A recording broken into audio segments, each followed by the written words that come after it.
Sometimes in life, everything is perfect, everything is going the way it should be going, but still we are worried, we are in anxiety, we are fearful of something bad happening and derailing our happiness or bringing agony in our life. We are always concerned, we are never at peace, we are never satisfied, we are never content. There is always something that we fear, that we are terrified of happening. There is always something that we want to prevent, that we want to avoid. We are scared of getting a certain phone call that will shatter our life, even if there is no objective reason to be worried about anything. The mind will find something to be worried about, and it will not give us peace.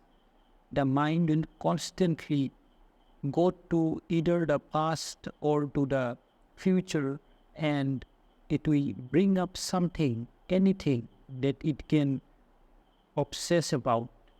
In reality, everything is going okay and everything is fine, but the mind is not still. It wants to worry. The tendency of the mind is to always keep moving and to never be quiet.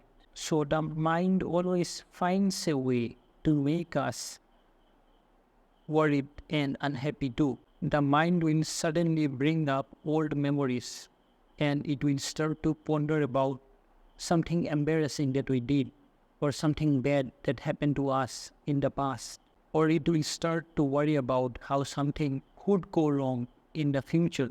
If we pay attention to the mind, if we believe in the things that the mind brings up in the current moment, we will be distressed and our happiness will be gone.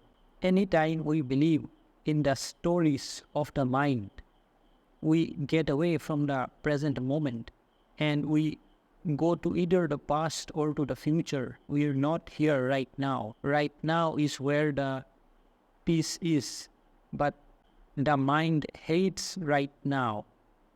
The mind hates the present because for the mind, for it to exist, it needs to keep thinking, it needs to keep worrying, it needs to keep making us engaged in the world. Whenever we are silent, the mind is fearful. The mind is part of the self or the ego or the I amness, and it doesn't like when we ignore it.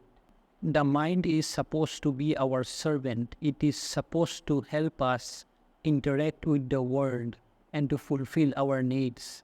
But instead, we have become servants of the mind. We think what the mind wants us to think. We worry about what the mind wants us to worry about. We imagine what the mind wants us to imagine, and we do what the mind wants us to do. We don't see the long-term picture. We do what the mind wants us to do, even though it leads us nowhere. We are unable to separate ourselves from the mind. We think that we are the mind, and what the mind thinks is what we think. We even say things like, yesterday I was worried. The whole day I was thinking about how this could go wrong. You know, the future worries me so much. That's not us. That's the mind. We have misidentified with the mind. The mind will keep worrying. There is nothing we can do to stop the mind from thinking, from worrying, from living in fear, from being in anxiety.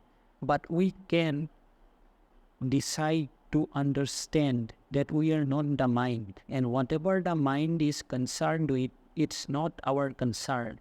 We are not the self, we are not the ego or the mind, we are beyond the self.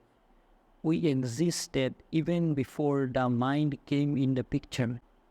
If the problems the mind thinks about were real, everyone should have them. But people don't have the same problems. each one of our thinking is different. We all don't want the same thing. We want different things based on our cultures, our society, and our influences. The mind thinks that it is incomplete and it wants to complete itself, even though it will never happen. The mind wants peace too, but the mind does not realize that in order to attain peace, we have to get rid of the mind itself. The mind doesn't want to get rid of itself. It wants to preserve itself. If we want real peace or liberation, we have to get rid of the mind completely. And we have to be in a state where the mind, even if it is active, we don't acknowledge it at all. For us, it is dead.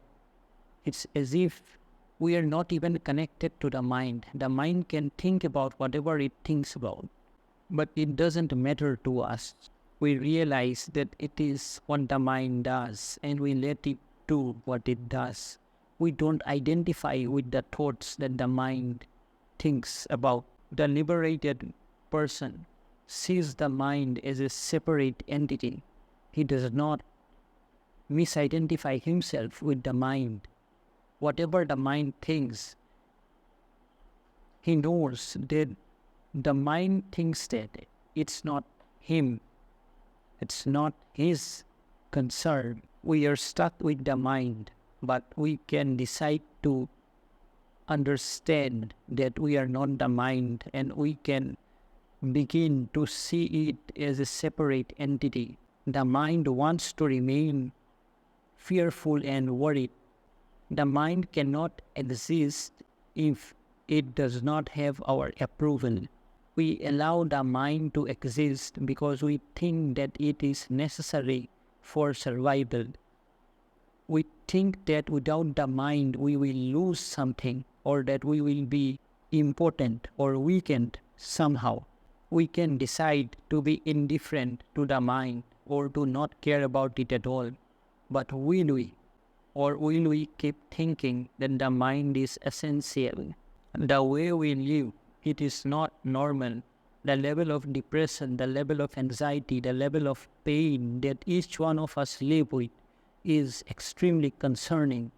And that is not the way we are supposed to live. Humanity is supposedly developing at a rapid pace, and we have so many things to consume and use, and there are lots of things that supposedly give us comfort, but we were never in so much of mental pain. It's because we paid too much attention to the outside world that we forgot there is someone inside who needs our love too, who we need to take care of too. It's like a bodybuilder who has an amazing body, but inside he is dying, he is suicidal. We might look good outside, we might have things in our life, but inside we are dying. There is something that is missing in our life. There is a reason we are so worried. There is a reason why the mind is not ill. The reason is our unending need to do more, to see more, to consume more, to have more, to explore more. We are not satisfied. We have so many options that we have forgotten that we will never be able to consume them all, to do everything that we want to do. So our mind runs haywire. Our mind runs like a monkey. It wants to do all of the things that it sees everyone do on social media, in the movies. But it knows that it will never be able to do all those things. So it is scared. The mind is fearful that it is missing out on something. Everyone around us is faking happiness, and we think that we are the only one who is unhappy. If only we could see the true condition of people, we would understand that every one of us is crying inside. There is so much pain and unresolved desires and anxiety and trauma and expectations This is why the sages and the monks used to give up on the world. They went away from their families, from their daily life, from their jobs, and they went to a place which is secluded in the forests, in the mountains, near the rivers, where they could be away from the influences of the world, where they don't constantly have to look at things that supposedly give us happiness, but in reality they don't. The monks understood that the world promises a lot, but it can't deliver on those promises. So they went to the jungle to find the real happiness, which was always inside of them. We too can find the happiness inside of us, but only if we realize that it cannot be found on the outside, but on the inside. The highest priority of life is to attain moksha or liberation, and to find the everlasting peace that we are searching for outside, but which can only be found inside. Thank you for watching the video. Have a nice day.